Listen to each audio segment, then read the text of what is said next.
Good morning and welcome to the Walk Off, everybody. I'm Scott Belford, joined as always by the best co host in the biz, Adam Mack. And here we are, buddy. May 3rd. We have turned the page on April, and I think most Jays fans will agree with good fucking riddance. Yep.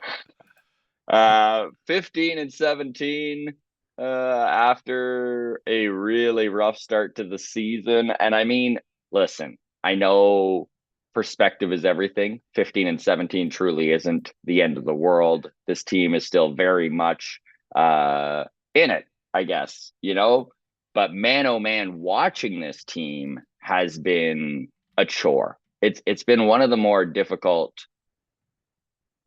I think most Jays fans will say that we just love watching baseball. hmm But man, this brand of baseball, it's just not very fun. So this is I'm saying this as like reality. And I think most people have this sentiment about the state of the current Jays. We are going to try and put a positive spin on this episode. I know there's a lack of positivity in Jays Nation right now. I know after mailbag on Tuesday, dude, I've never had DMs and comments on our stuff like this. And there's two sides. There's one side that was very much like, yes, things are dire. There are some major, major decisions to be made if this team continues to go down this road. And then there's the other side who is pretty much like you. The one comment that stood out to me, and I'm going to say right now, yeah, I was triggered. Okay. Somehow this commenter managed to find the chink in my armor and managed to just twist that knife. All right. But he was like, you guys are supposed to, this is how much it bothered me. I Okay. actually remember the comment. All right. He's like, Memorized it.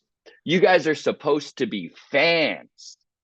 Now you're all jumping off the bandwagon, blow it up, trade this guy, trade that guy, and blah, blah, blah, always reciting the same old opinions. And I actually, being the mature 42-year-old adult that I am, went right back on there and I'm like, I'm a bigger fan than you are. Nana, nana, boo, boo. Right? Amazing. I'm like, our opinions are fresh as fuck. And then, Well, very mature well, response. well, I would say just the fact that the podcast is now 4 years old, and for 3 years Yes. we have been like Ross Atkins apologists, Yes. and this team is great, and the window and all of that. Yes. So the fact that we are even like entertaining a retool or a rebuild is the Yeah. freshest opinion we could have. It's the opposite of old stick it to your old fucking. Well, anyways, Yeah. yeah, I'm triggered. Yeah. No, Well and done. it's funny. It's And we were talking about this just before we hit record for the public. But honestly, buddy, calling us bandwagon jumpers, like that is the one that like, and I know I'm being completely immature about this, and you're not supposed to get too deep into the negative comments, but I'm just like, bandwagon jumper. I've watched this team suck for more than you've probably been alive, whoever you are. Like, right. Uh, like we sat, Adam, you and I watched the Toronto Blue Jays from 2000 to 2013. Like, think about that. This was like the hopeless era of Blue Jays. This was the Gord Ash into JP Ricciardi era, like literally the darkest of dark times. All yep. right. And for someone to like question my loyalty to the team because I feel like I'm being a realist, like the truth is, dude, it feels a little delusional to look at this team, put rose-colored glasses on, be like, never trade Vlad, never trade Bo. We've talked about this, dude. If Yeah. they're not going to resign, if they are not going to resign, they have to Yeah. trade him. I have to. They I have to agree. trade him. And I know I agree. you're almost at the point where like maybe this team just isn't good enough. We should trade them. But that's not jumping off the bandwagon. That's No, just that's understand. me rooting for the team. It's like I'm a Montreal Canadiens fan, and there's nothing worse than for a decade of recent watching of hockey, I've watched the Canadians finish like one spot out of the playoffs or two spots out of like just finish fucking last and let's go get Connor Bedard. Like, Yes, come on, like let's rebuild and like let's actually do it. We're just fucking suffering by barely missing out. And like, yeah, let's go get some fucking young talent again because I want to keep cheering for this team. With all that being said, we got a lot to get to here on the Walk Off Orioles edition because our new team is yeah, booming. yeah, that's right. Exactly, exactly. Well, I mean, Uh, you said it on Tuesday, right? Like, yeah, you love Bo, you love Vladdy, but you're not a die-hard Vladdy and Bo fan. the only thing You're I a love more than die-hard those Blue two Jays is fan. the Blue Yeah, Jays. Yeah. yeah. Like, I just want to see this team succeed. And if it's with Bo and Vlad, fucking A. Yeah, but Like, I'm yes. not gonna be cheering for Bo in a Dodgers jersey. I'm just not. No, I'm just not. So if no, he's leaving for LA in free agency, at least give me something back. And again, push exactly. back of like, oh, we're not gonna get a haul for him. We're only gonna get 2 or 3 prospects. He's not Juan Soto. Fucking be realistic. Sure, okay, whatever. Yeah. Somewhere in the Yeah. middle is reality. Whatever it is Better than better than a a compensatory draft pick. compensation. Yeah, exactly. So Yeah. like Okay. whatever. So we got that out. Toxic positivity time. Toxic positivity All right. time. We are going to get into the Jays and the Royals, which obviously there might be a little negativity there. Then we're going to do three studs and a dud. Might be some negativity there. We're going to do circle of trust. This is our first circle of trust of the year. Hey. And then we'll also do the circle of rust, and we'll talk everything in between. The offense stinks. I know we just talked about toxic positivity, but literally this is just the reality of what we just went through in April. All right. This is a team that scored an average of 3.5 runs a game. A game. That's like literally that's a hockey stat. Yeah. I just realized our offense is only outscoring the Oakland Athletics of Sacramento Yeah. and the Yeah. Chicago White Sox. That's it. That's the list. That's the list. I knew we were bad, but I thought we were like bottom 10 bad. Like Mhm. below average, but like for a playoff team, our offense Yeah. sucked. Yeah. This is gross. Yes, it is. And I mean, I will say the only good thing with this offense is there's no way it can get worse. And I mean that from the bottom of my heart. There is no way. I mean, I'm probably taunting the baseball gods here, but it just feels like this has got to be rock bottom, right? Like this is as low as you can go. This was the worst April in Toronto Blue Jays history. This is one of the worst months in Toronto Blue Jays history. And it's like a top 50 worst month in baseball history. So if you're a frustrated Toronto Blue Jays fan, you're a normal human being. Yeah. Nothing is more normal than being frustrated with this offense. Speaking of offense, the topic that we will get to after that is just 40 home run hitters and the fact that maybe us Blue Jays fans have been a little spoiled over the last decade when it comes to the kind of power we have seen out of this team. And home runs are exciting. It's funny, we were getting so many home runs that there was a portion of the fan base, myself even included, that were saying things like, you know what, the Cleveland Guardians brand of baseball is kind of fun to watch.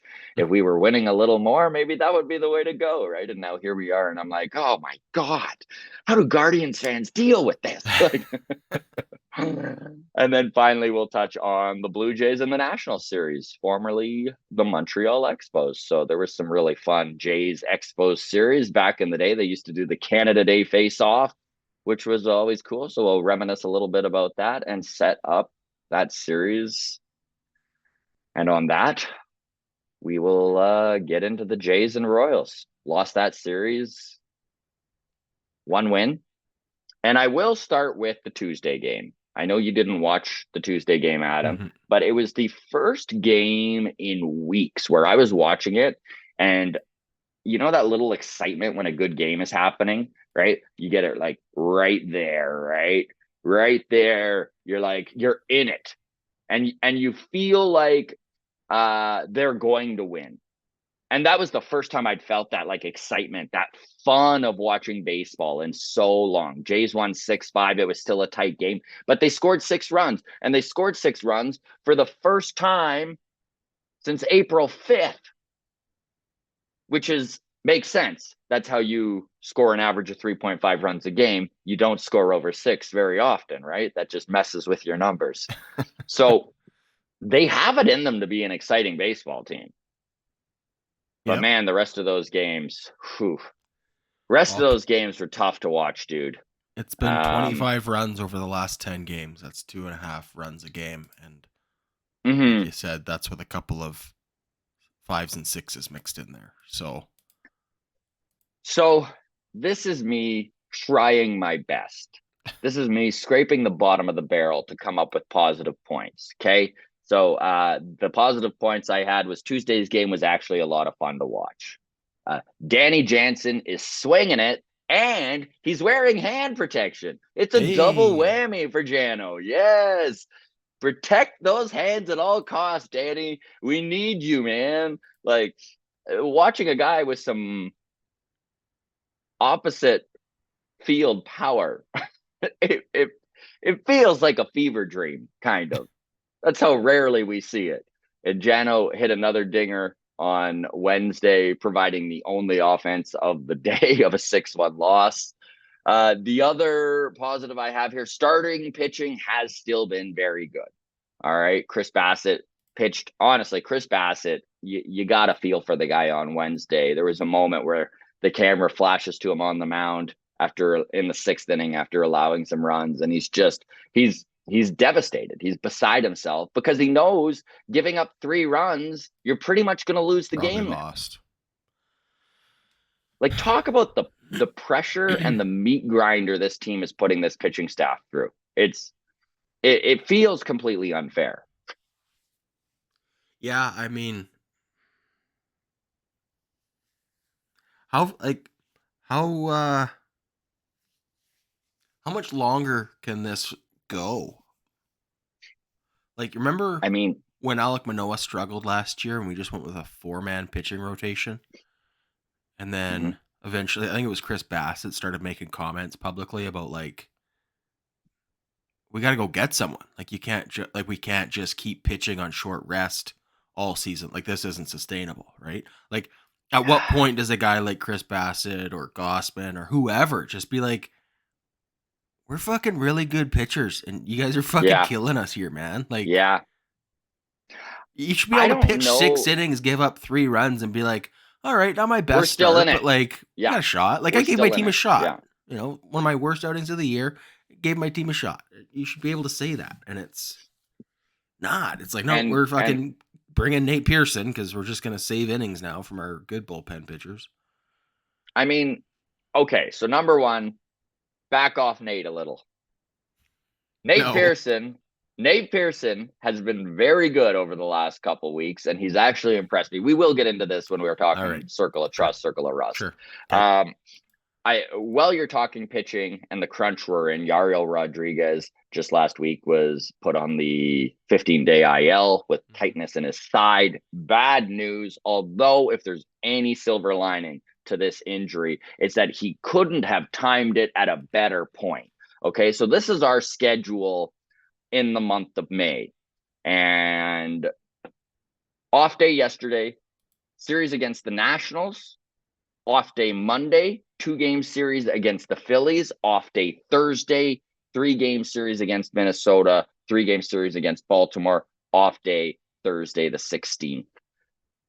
So, what that means is that basically they only need one game filled in for, and that's this Sunday, which Yariel Rodriguez is lined up to pitch. He's not going Yep. to, but I think we're going to see Alek Manoah. And I know we've had a lot of talk about Alek Manoah and how he fits into the future plans. What a disappointment his trying to get right season has been. He just finished a outing in Buffalo where he was lights out, man. He Yep. was Credit literally where credit's lights due. out. He looked good, and that's what we want Yeah, to see. he looked really good. He was up against the best pitching prospect in all of baseball, and Paul Skeens, and went literally pitch for pitch with him. So you know what? A little bit of hope there that Mm-hmm. the big cat can come back and provide some depth. Listen, I don't need Alek Manoah to be the stud he was in 2022. Would that be nice if he finds it again? Hell yeah, it would be. But can he come in on Sunday and provide 5 innings and give up 2 runs? I hope so. I mean, I don't want to get too negative here, but like we've seen what this offense is doing, so we kind of Hey, need him to do that. if he can pitch 5 and give up 2 runs, and our bullpen can shut it down, we have a shot at winning by half a run. That's right. That's What the else could math. you ask for? That's the math. Yeah, exactly. So, I mean, that is some good news when it comes to when Yariel got injured. Obviously, really a bummer that Yariel Rodriguez was out at all, right? Because he's had himself a really good start to his major league career. It's been really quite impressive what the kid has done. 26-year-old Cuban, never pitched in the major leagues before. In his first few starts, 11.2 innings pitched, 13 hits allowed, 15 Ks, 5 walks. Is it amazing? No. But is it a pretty good debut? And definitely gave this team a chance to win in those 2 games. Yeah. And you know what? His last game before needing to go on the IL also looked pretty darn good. So is there hope that Yariel Rodriguez comes back and is just fine, jumps right back in? Absolutely, there is. It's tightness in his side. It's not arm related. This is why they shut him down in the spring, though. So there is a little concern there, but hopefully it's just a little inflammation and some muscle pain, and you give him those 15 days off and he's back in the rotation doing what he was doing before. So that is the dream. Anything to add on one last thing to touch on this Royals and this April before we kind of move forward, and you can take over with 3 studs and a dud here. This is Chris Black, who is an analytics whiz, and he says Warren's mentioning regarding Jay's slow start offensively. No team has faced more top 10 or top 5 pitching so far this season. If there was a metric that measured quality of every pitch of a team faced, I think the Jays would be near the top. Is this a good excuse? No. Every single team is going to face good pitching at some point in the season. We just wound up facing it all in April. With the offense this team has had, it's actually impressive. They're only 2 games under 500. And finally, before we move on to 3 studs and a dud, I will say the Arizona Diamondbacks last year were 2 games under 500 close to the end of April. If you want a Blue Jays example, shit, the 2015 Toronto Blue Jays were 2 games under 500 when the trade deadline happened and Anthopoulos went all in and brought in David Price and Troy Tulowitzki and Ben Revere, and the list goes on and on. We all know about the 2015 deadline. But you know what? The Jays have kept their head above water, which is just the most important thing here. Do I believe in this offense? Do I believe that they have it within them to still be a wild card team? I don't know. Well, okay, like in honor of toxic positivity, I will say, looking at the standings here, the Jays have had one of the tougher schedules in baseball. I'm looking at their record versus teams above 500. We're 8-11.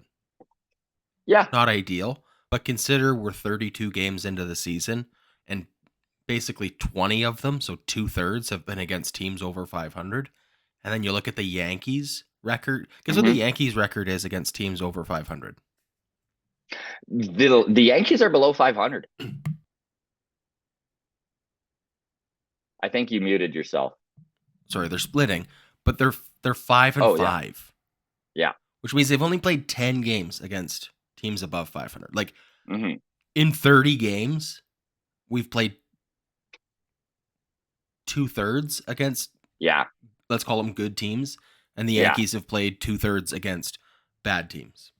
So the fact that we're only 5 games back and we've played an extra 10 games against tougher Hmm. teams, I guess that's all I can hang my hat on in terms of like hope that like, okay, yeah, like I mean, obviously you wish for a better record against good Good teams. You teams, like to be able to obviously. hang with the Hmm. Astros and the Dodgers and whatever, right? And I know, don't get me started on the Astros if they're a good team or not. I still think they are.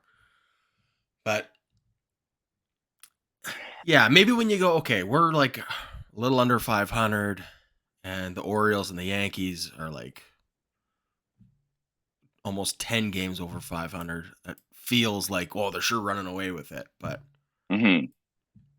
I Well, will see. honestly, dude, if you take a look at the May schedule, there is a real opportunity to make hay here for the Jays. They play the Nationals, they play the Twins, they play the Rays. I know the Rays are kind of our Achilles heel, but Mhm. they are a below 500 team right now. They play the White Sox 6 times. They play Detroit 4 times. They have a series at the end of the month against the Pirates. I know the Pirates started hot. They're a below 500 team right now. So there is opportunity here. I know that we're also a below 500 team here, right? So it's a little bit of a Mhm. double-edged sword. And there are some teams that are probably going to correct the ship. The Pirates might be one of them, but there is an opportunity here. To be honest, there's probably a few of those teams who are the fan base has their mouths watering, saying, "Well, at least we got 6 games against the Jays We get, coming up." yeah, that's right. The White So Sox are like, bring on Toronto. yeah, yeah. Yeah. Okay, three studs and a dud. This is a segment that we have done for the 2023 season, and it was requested that we bring it back. And it's a fun little segment, so we're going to, and that's exactly where we're at right now. Adam, take it away, my dude. Three studs and a dud. Stud number one, pretty easy. Danny Jansen. Mm-hmm. Uh, 3 home runs in 4 games. 308 batting average. OPS 1438. Very good, Danny Jansen. All he does is mash. When he's healthy, Yeah, all he does is mash. and I know people get tired of me bringing this up, and they argue and they say it's bullshit because you need to really Danny Jansen just hasn't been a healthy man when it comes to playing baseball. So you really to get his 162 sample size, you're going over like 2.5 years pretty much. But Yeah.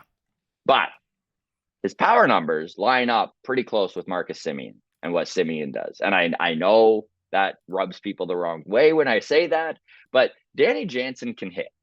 Danny Jansen has opposite field power like almost no one else on this team has, maybe minus Davis Schneider.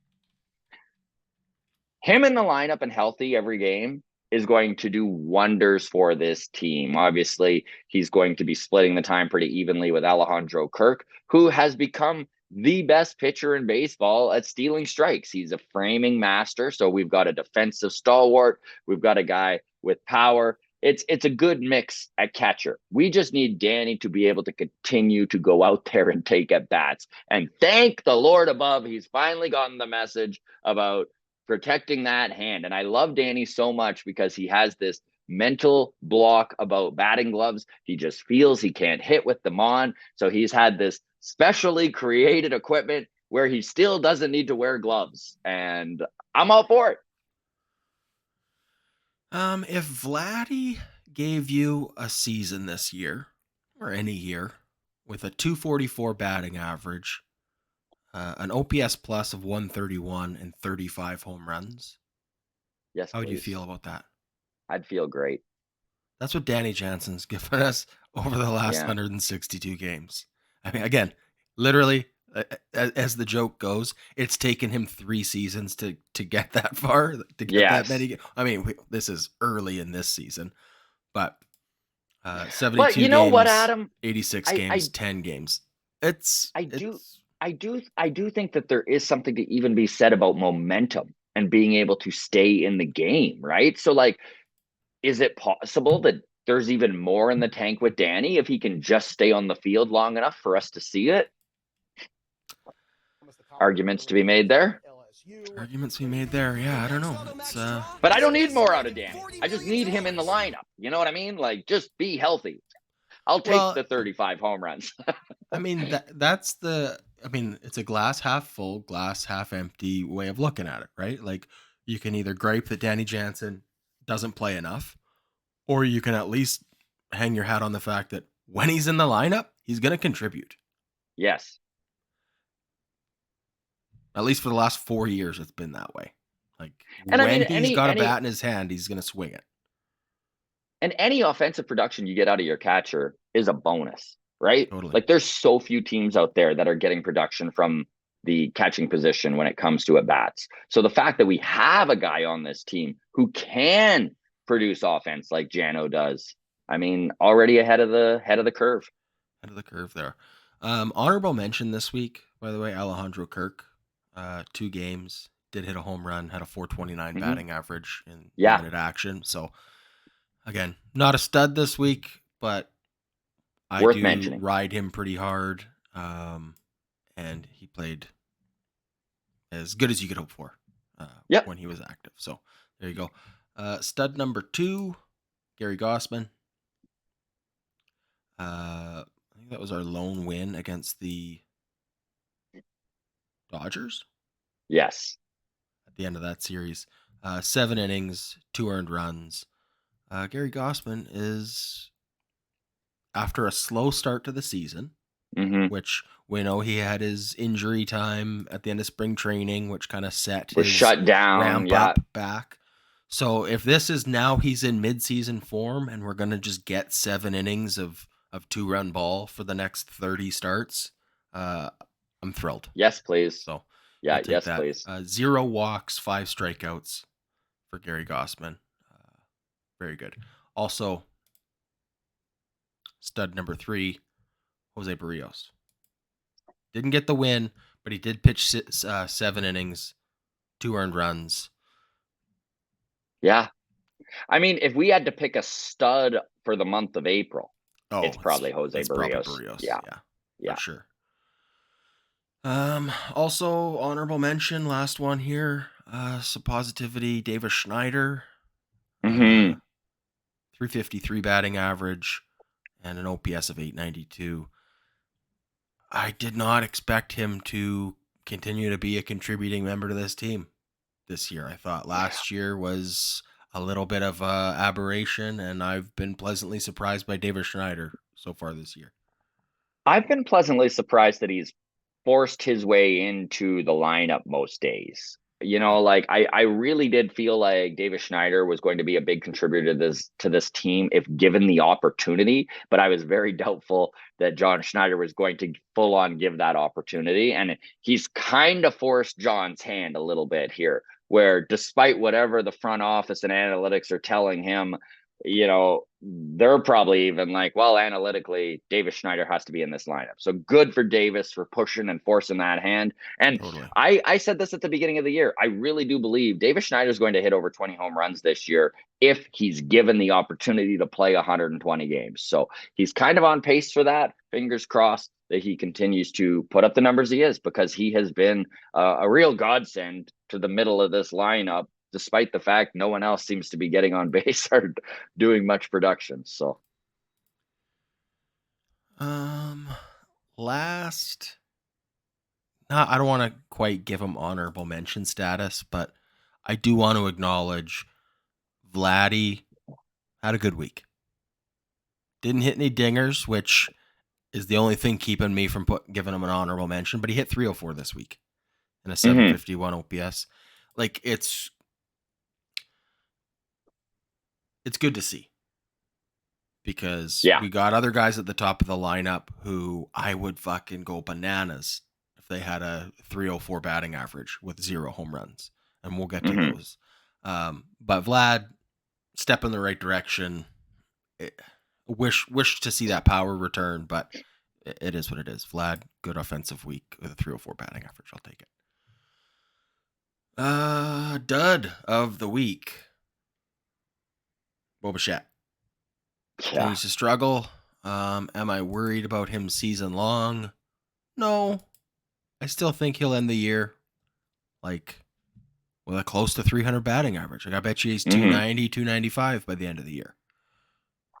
It's unfortunate. It is really skewering this top of the lineup though, because man, it's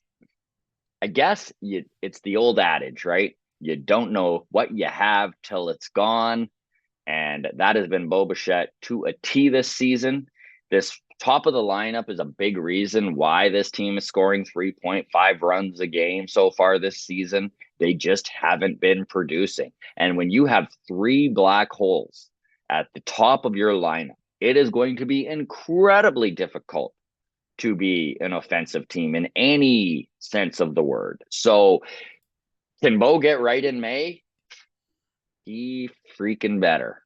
And you know what? I think that the pressure is really starting to pile on him. And I don't know what maybe some of these days off is what this team needs, right? Like they got a day off yesterday. There's a day off Monday, another day off Thursday. They're playing some weaker teams. Yes, I know Philadelphia is a good team, but if you can go in and take care of business against the Nationals, split that Philly series, if they can go 4-1 in these 5 games, I know that's a big ask and you got to really show up. But and if they can do that and also have a little bit of offensive firepower and build that confidence a little bit, maybe Bo has a big series in there and it rights the ship. This is how baseball goes. We're all, if you watch baseball for any amount of time, you know how streaky of a sport it is. This has just been a streak that has carried on longer than any time in Bo's career. And it is hurting the team. Yeah, it truly is. At what point do you start to worry about him for the year? Like I'm a little worried now. This is where we're at, and as it's May 3rd, we're basically 20% of the way through the year, right? We're a fifth of the way through. I'm like at the end of my rope for saying, well, it's still early. Right? Like, and honestly, I believe that. You know what? I know how many people get really frustrated hearing it's early. But in April, it is early. Yeah, like I think we can say that this week. Like today, we can say, looking back at the numbers, it's early, and we can say that excuse. But like by next Friday, no, it's not early anymore. Now we're in the middle of the season. Let's get right. So, Bo Bichette, I'm not worried yet, but I'm getting close. So I'm on the same page as you. Yeah. Dalton By Varsho, the way, go ahead. I just want to say this to avoid some angry comments. I'm well aware, and so is Adam, that games mean as much in April as they do in September. Okay, well aware. Mm-hmm. When I say it's early, I just mean that when Matt Chapman is hitting 11 home runs in April and you're already putting his name on the All-Star ballot in pen, remember, it's early. That's all we're saying. Just works both ways, exactly. Works both ways. Dalton Varsho back down to earth. Dishonorable mention this week. Okay. Yeah. 0.59 batting average. He went 1 for 17 with 5 strikeouts against 3 walks. Yeah, that Royal series, he really struggled. Like, man, he got hot. I mean, home runs come in bunches. We know that. But, like, let's get back to reality. He needs to start bunting every single at-bat. Honestly, Adam, you know what I think part of Dalton Varsho's problem is right now is that he's not a number 3 hitter in a lineup. And with this top of the order struggling like they have, John Schneider has put him into the top of the order a couple times, and he's just not that guy, right? Like, I love Dalton Varsho, and I think in the 5 or 6 hole, that's perfect. That's where he should slot into a lineup. The pressure's off a little bit. It allows him to come to the plate with guys on base. It allows him to play to his skill set, which is, am I going to drop down a bunt down on a left-handed pitcher down the first base line? Am I gonna swing for the fences? Because he's one of the fastest guys on this team. He's the best guy with the bat when it comes to laying down a bunt, and he's still leading this team in home runs. So he has the most power. Like Dalton Varsho, it is, but Dalton Varsho has been the bright spot of April. I mean, we said Barrios was the stud of April, and Dalton Varsho is probably a top 3 in there as well. Yep, I'd say so. And Bo has probably been the dud of April. Yeah, that's true. Definitely the case for Bo. I would say one of the things that frustrates me with this roster construction is, remember a couple years ago when it was like all righties? We're like, this is not a balanced lineup. We need more lefties. But then, like, we have more lefties, but they're all bottom of the order lefties. Yeah. Like all the argument for, you need a lefty. Like the pitcher can just get in a groove when he's just throwing to righties. Yeah. But it's like, okay, so we go righty, righty, righty, righty, righty. And then we go lefty, righty, lefty, righty to end the line. Like it's just the value add of like having a lefty in there to get a guy off his rhythm is only helping Isaiah Kiner Falefa in the 7 spot. Like being sandwiched between 6 and 8 as lefties in Kiermaier and Varsho. Like, and that's the thing. This is the thing. You need a guy like an actual power swinging lefty who can go and hit number 2. Schwarber. Sure. I mean, I was thinking Juan Soto, but yeah, Kyle Schwarber, like whatever. I'm just, like it's just a great an example, right? If we went out and spent a buttload of money on Kyle Schwarber or whatever, but he was our number 2 or 3 hitter, and you go, okay, we got George and Bo, and then a lefty, and then Vladdy. You go, okay, that's the value of having a lefty, to mix that up, right? Like, but to just have lefties in the 6 and 8 spot or the 7 and 9 spot, it fucking drives me nuts to have Cavan Biggio and Kevin Kiermaier as our lefties. Yeah. No, I agree. I agree. And you know what? Kyle Schwarber hits under 200. He strikes out a pile. But you know what he does do? Man, does he ever provide protection at the top of that lineup for the righties around him. Because despite his batting average, despite his strikeout rate, the guy's going to hit 40 plus home runs every single year. This is something we are going to get into. We'll talk Circle of Trust first, but like the lack of home run hitters on this team over the last few years is pretty apparent. And it does go to show you what that super power bat, like you're a power bat at 30, you're a super power bat at 40. But what that super power bat provides just has really been one of the big things that this team has lacked. There's just no one in our order right now that puts any fear in the opponent pitcher. Like even Vlad is like, I'm not worried about throwing. Vlad can't hit fastballs anymore. He used to like make hay on anyways, that's I'm gonna we'll get into pitching. Can I just ask a question here first? Please. I mean, we acknowledge the fact that the Jays offensively are bad, right? What was it, bottom 3 in the league? Mm-hmm. I keep hearing that, defensive runs saved. The Jays are, Gold Glove team in the AL East, and we're the best defensive team in baseball, and our, I'll be the first one to tout how good our pitching staff is, right? But then I look at no, I know. Our runs allowed? The numbers don't back that up this year at all. We're bottom 10 in runs allowed. Yeah. Like, we're not fucking scoring, and we're letting people score on us. Like, this is where not it's a good combination. Yeah, we're like, you want to just, again, okay, sure. Like, I will acknowledge we've had a tough schedule, sure. But also, like, if we're 4 games under 500 at the end of May, I think like that. Don't say it, but I know exactly. Yeah. Right. No, you're right. So you're right. And especially with how like you said, how easy our schedule is. We got the White Sox and the A's and Twins and Guardians are kind of frisky and whatever, but like we're not playing the Dodgers we do have a matchup against the Orioles. So that's our first time seeing them. Yeah. But This is we've got Man, to the be above Guardians are 500 by the end of May, don't we? they have to. We have to. I mean, in my opinion, dude, they better be 5 games above 500 at the end of May, or The we're in some serious trouble. as it stands right now, Orioles and Yankees are both on pace for 100 wins. So are the Guardians. Jays are on pace for 75. Yes. So just when we like put things in the frame of like, is this an 87 win team?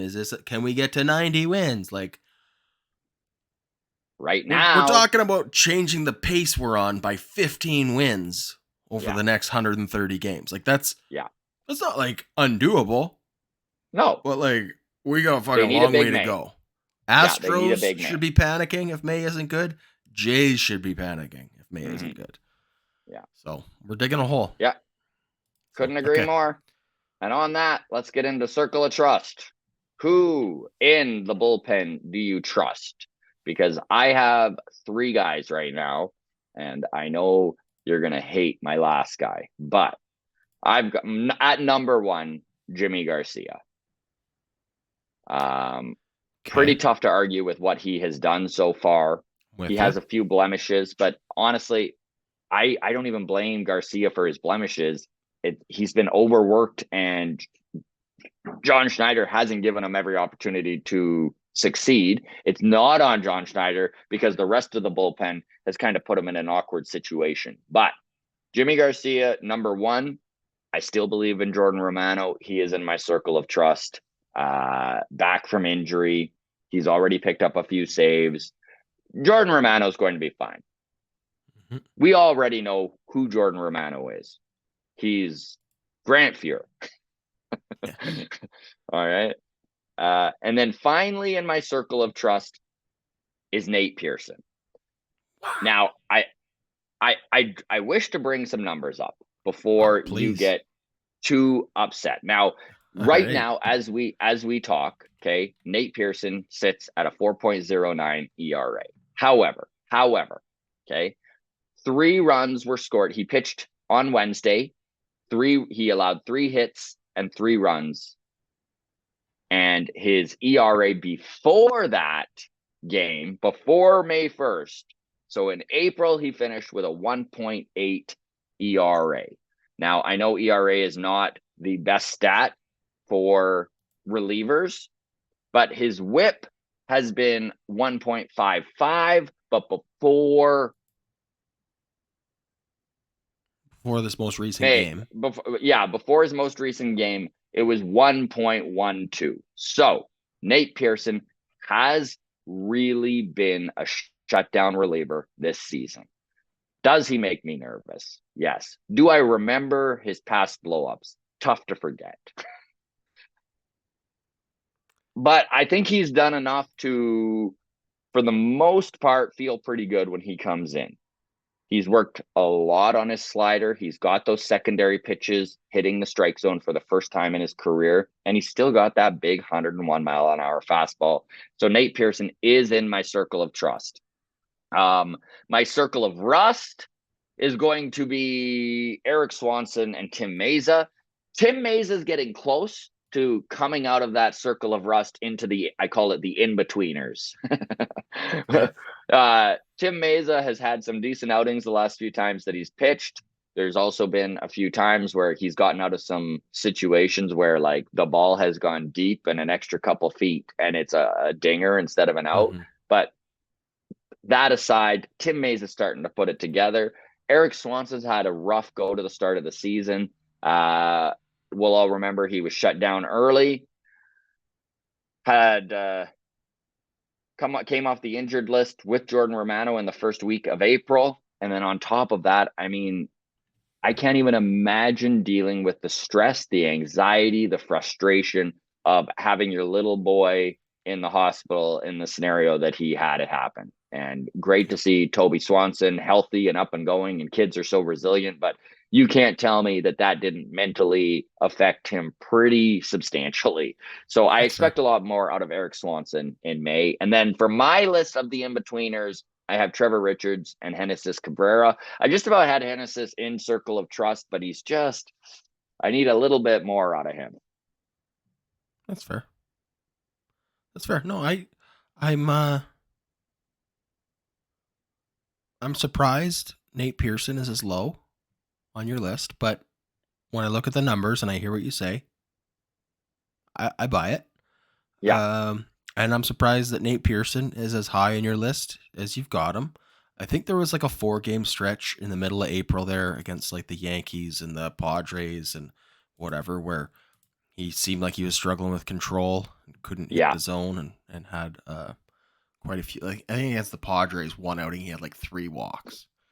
So I think that is tarnishing my view, maybe. But yeah, Hmm. when you look at the rest of the games, I mean, other than Jimmy Garcia, who's pitched 2 extra innings, he's got more strikeouts than anybody else in this bullpen Hmm. with 13. So And Jimmy Garcia, dude, he's hitting 100 this year. Like, yeah, he's a bad man. He's a bad, bad man. bad man. Yep. All right, love it. I'm good. I like that. Okay, sounds good. We'll also touch on the fact Bowden Francis just last week was put on the IL. They brought up Brandon Little to kind of fill that long relief mode. Um, hopefully, they don't need to use Little too much, as I like Brandon Little, great AAA guy.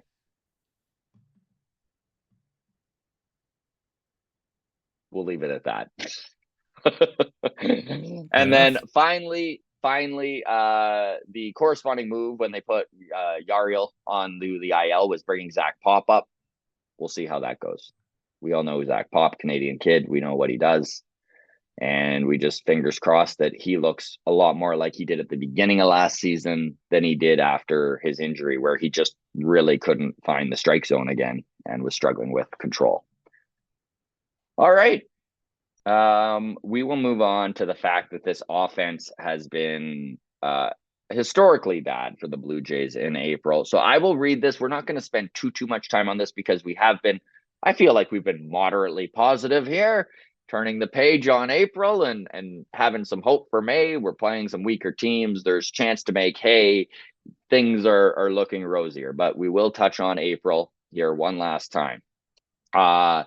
The Blue Jays, 3.47 runs per game. That is 28th in Major League Baseball. They have a WRC plus with runners in scoring position of 68. That is 30th. That is dead last in all of baseball. They have 110 WRC plus with the bases empty, which is 6th in Major League Baseball. What an embarrassing juxtaposition that is.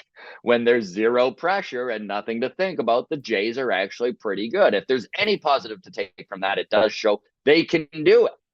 Do you think that's why the Jays don't steal bases at all? Because they're like, whoa, we don't want runners in scoring position. That'll just get in Yeah, our hitter's head.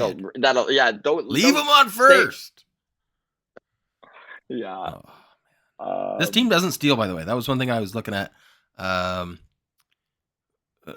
for like our offensive struggles this week. 0 stolen base attempts this past week. But that's the Not thing, even trying, dude. like not caught stealing and not successfully stealing. We're just You know why that is?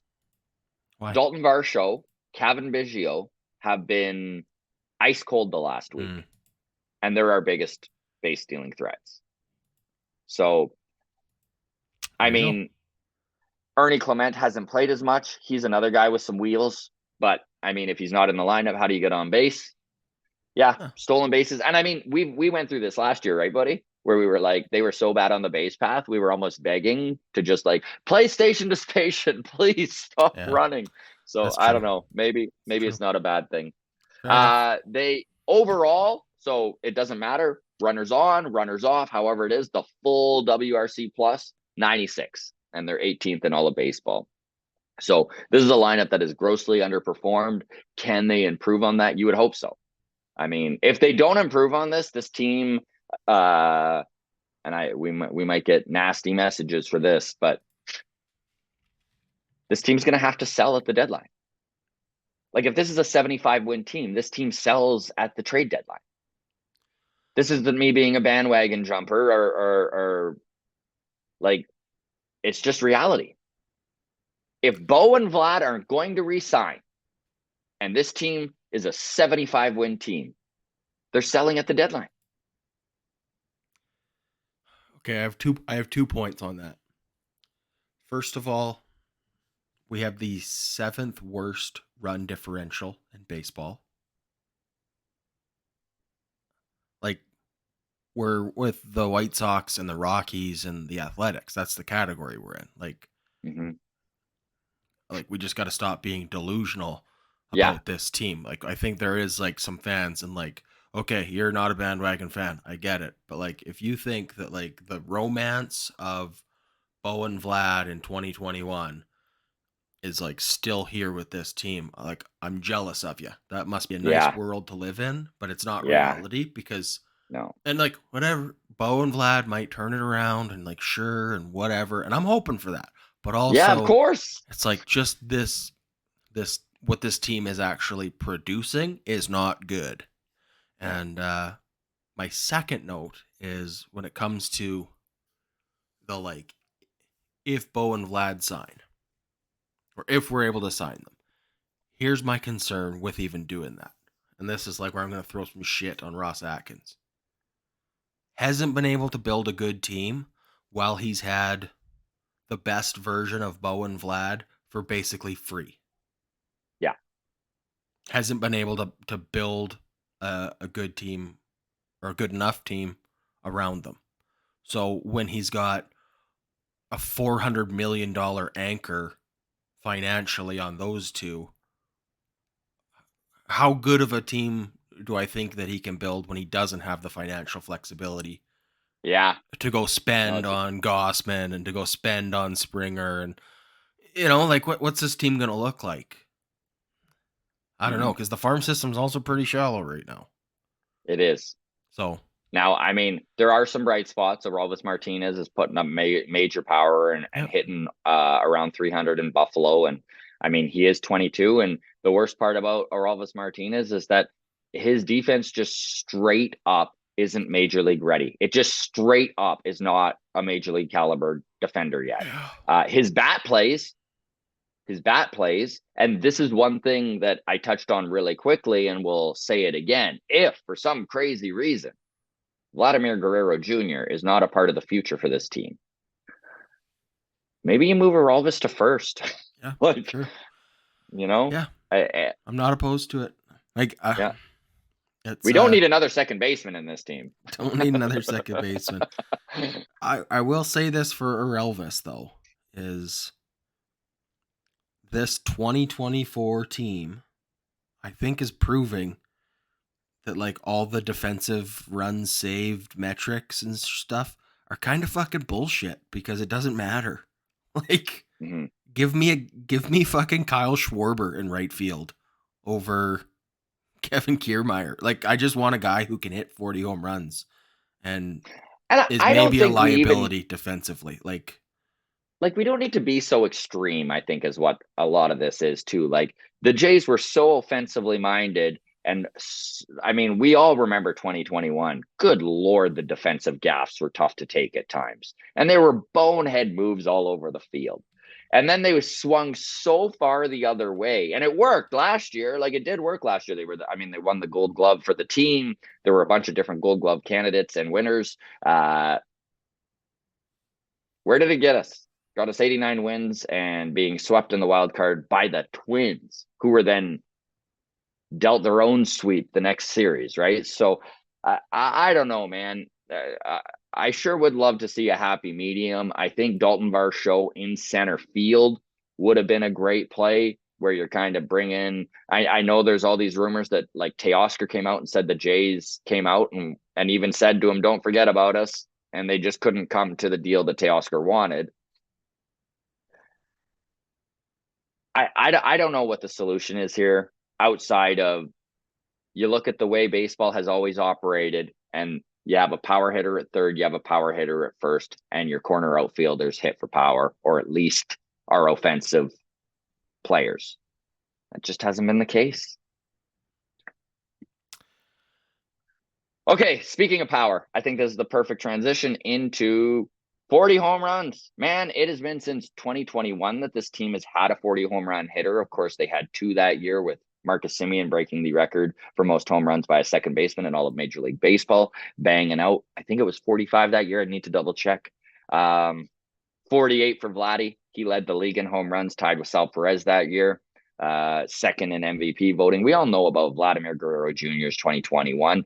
2022, not as good. Vladdy led the league or led the team in home runs with 32. And then last year, he led the team with 26. Is there a 30 home run hitter on this team right now? If there is, it's going to be close. Dalton Varsho's sort of on pace for that. I think if you break down the numbers, he's supposed to hit 28 if he continues at the pace he's doing.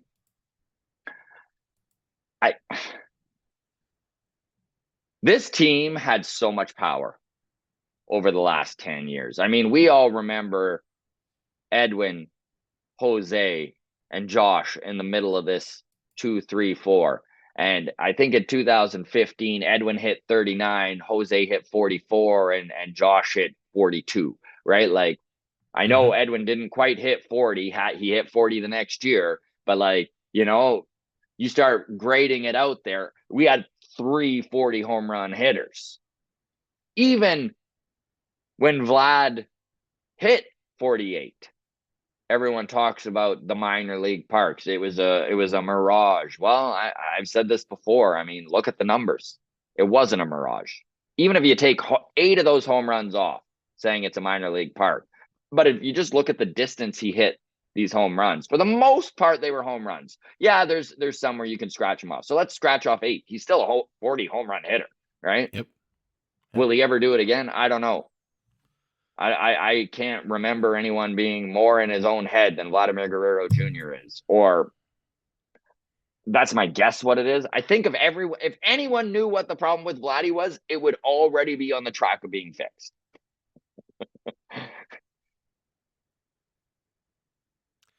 Anyways, all of this to say, I want power, man. Can we have one guy who you look at and you're like, yeah, he's gonna a down season's 35. Like Kyle Schwarber. By the way, I don't want Kyle Schwarber. I just keep using him as an example. We're playing the Phillies in a few games here, and he is like the perfect example of a guy who, like, that's his skill set, right? You talk about 5-tool players. Well, Kyle Schwarber has 1 tool, but my God, is that a sharp tool? He's going to hit bombs, and he's going to hit bombs all season long. Yeah, it's it does feel like unlikely that any point this season Vlad is the kind of hitter where a pitcher goes, maybe we just walk him. Like, like, okay, we got an open base on first,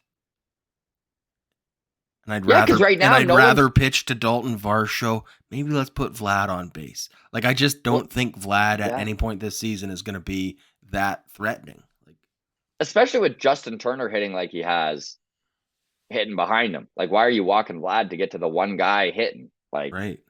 So that's every time we play the Yankees, I worry about that with like Aaron Judge and now Juan Soto, right?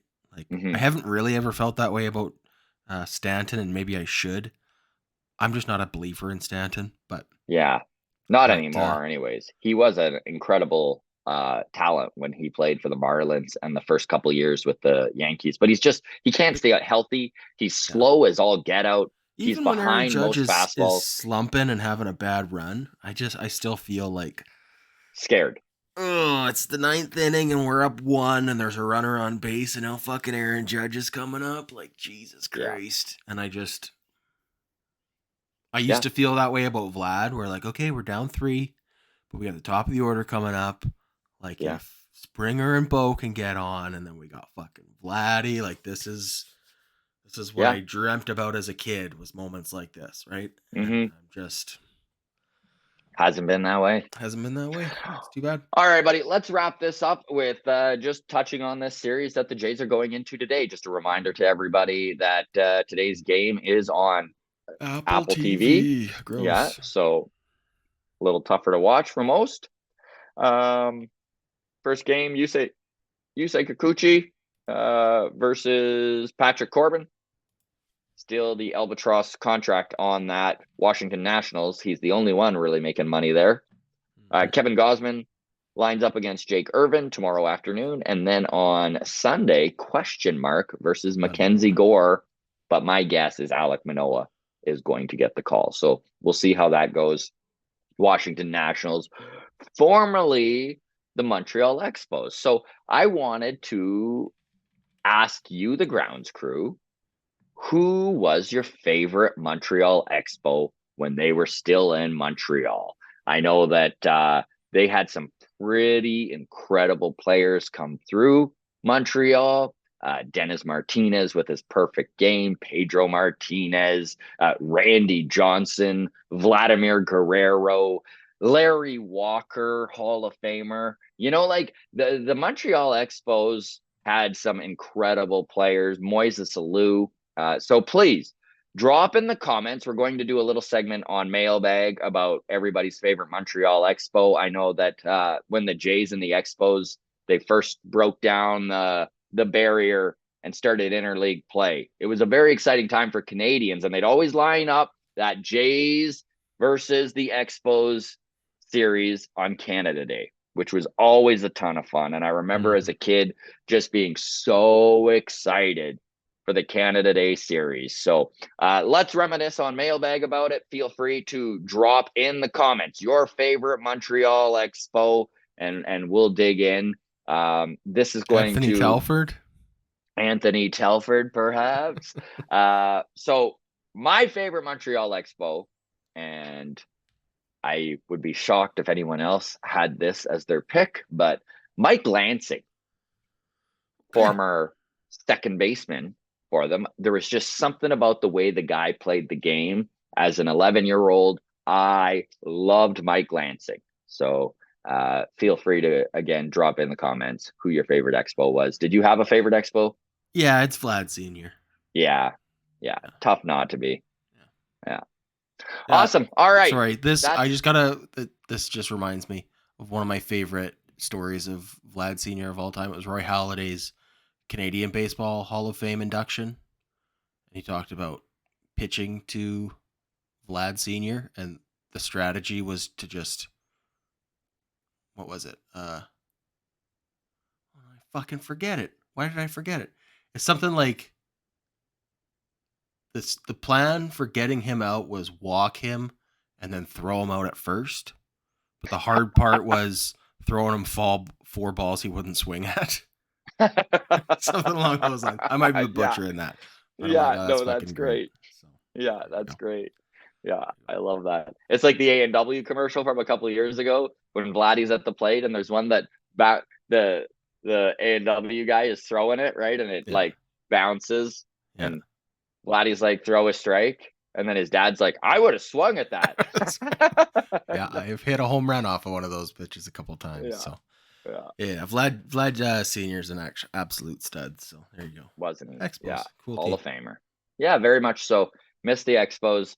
Thank you very much, everybody, for following along with us. Hopefully there was some toxic positivity there for you. We tried our best, I swear to God. Yeah. Go Blue Jays. It's a new month. It is a new day, all right? May is here. Not early anymore. Hay. It's not early anymore. Time to start piling on the wins. Take care, everybody. Thank you very much, Grounds crew. And shout out to Barb and Gord. Shout out to Barb and Gord. Yes, absolutely. Also, by the way, Long Toss is happening on Sunday, 6 to 8 Eastern after the game. And we hope everyone joins us on YouTube Live. Thanks very much, everybody. Cheers.